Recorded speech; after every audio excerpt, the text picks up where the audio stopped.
Hello guys! Magandang gabi sa inyong lahat at naisipan ko ang magluto ng aking papaitan at yan, pinalambot nga natin ang ating papaitan dyan na baka.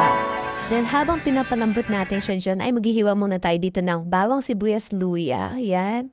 Sobrang sakit sa mata ng sibuyas guys. Diyos ko. Kaya napikit-pikit ako dyan at eto lang yung ating mga gagamitin.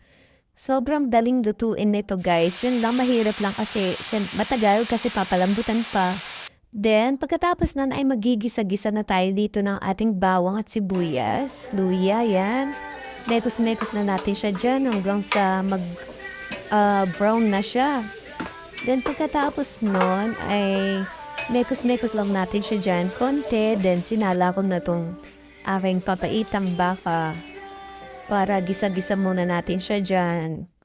Pagkatapos na lalagay na natin siya dyan sa ating ginisang bawang at sibuyas. Yan, nekos-nekos lang dyan guys hanggang sa mag-brown-brown ng konti para masarap. Bango yan. Ang ating papaitan ng Ilocano guys. Masarap niyan partner, beer. Char! Then pagkatapos nun yan, gisa-gisa lang natin siya dyan. Mekos-mekos.